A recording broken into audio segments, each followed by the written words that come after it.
Summer. The single grossest, hottest time of year. In my little hometown in Florida, at least. A time for beach days, swimming, spending time with friends and family, and so much sunscreen. God, so much sunscreen. During this time of year, I'd be hiding away in my very cold house with several fans pointed at me, minimizing any and all interaction with the full concentrated power of the sun! Fire!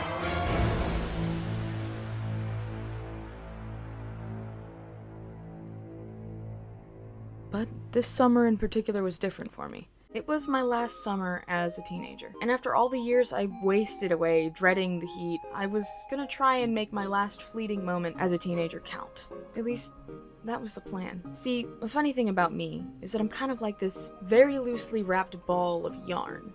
Kind of fuzzy, frizzy, and a little all over the place. And during the summer, I start to unravel. Or, in layman's terms, I've got seasonal summer depression.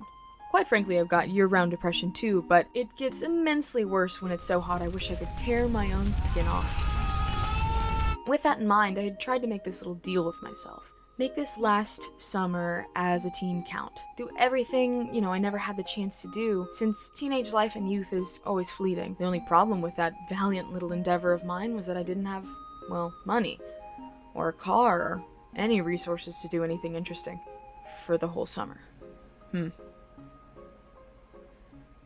Well, maybe I could record anyway?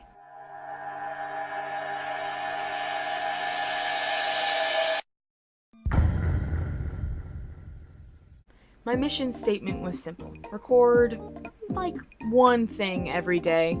Make it interesting, make it matter, make something happen every day. And most importantly, don't forget to organize those clips you got. Please don't forget to put them in folders. Oh my god, please don't forget to put them in folders, I swear to god. And for a while it went alright. The whole plan, essentially, was that I was going to show you what I did each week with my, spunky, fun editing style that I usually implement into most of my videos. And I did my due diligence for quite a few weeks, actually. I got footage every day, whether it was interesting or not, and neatly put it away in little folders on my laptop. It was easy. Until one day it wasn't. Everything became work. The clips I got were getting shorter and shorter every day.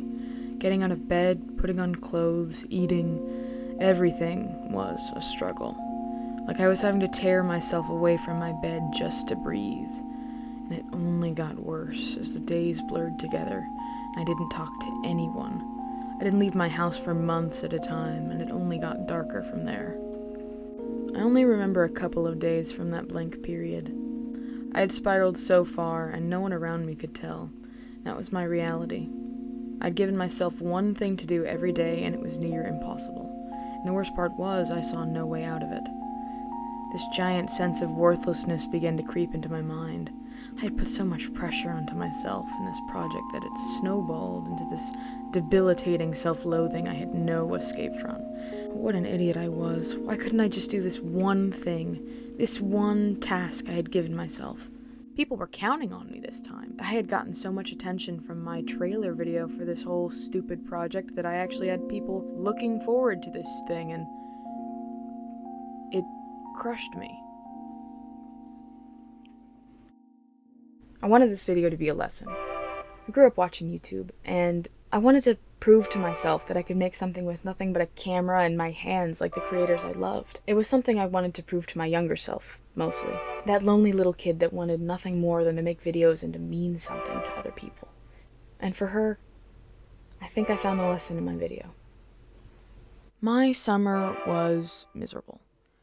And at least at the time it felt that way. But looking back, I realized it was because I put so much pressure on using that time wisely, making it count, and making it interesting for everybody else. I was so worried about making sure what I did mattered that I stopped paying attention to what was in front of me. What I've come to find since then is the wisest way to use your time is by living it. Do what makes you happy, and surround yourself with people that make you happier, and pretty much everything else falls into place. I know I sound like some sentimental fool saying that, but it's true. We live in a world currently where everything is about the future. Worrying about if you can provide for your family, provide for your your own retirement and all of these other things. And it's completely natural to worry about your future, you know? I mean, there's a lot to worry about. But what people tend to forget is this moment right now is what leads up to that. And what happens right now is what dictates it. And if that means having a summer where you can't physically get out of bed, so be it. The time will pass anyway. I'm so completely different from the person I was 6 months ago. I was so afraid that suddenly my age changing meant I had to become this fully adjusted adult overnight, and I was terrified. And turning 20 did change me in a lot of ways, but in the best way possible. I've been given the most incredible gift of life. Living in the present. I didn't think I'd get here. You know, living into my 20s was something that was so far away from that lonely little kid or that angsty little teenager that I was, that it wasn't a realistic thing. But I'm here. I made it. That was a couple months ago. It's December now, when I'm recording this, and I made it. That dreaded summer is over, and I get to live, and I get to grow up, and we get to grow up together. Do you have any idea how incredible of a gift that is?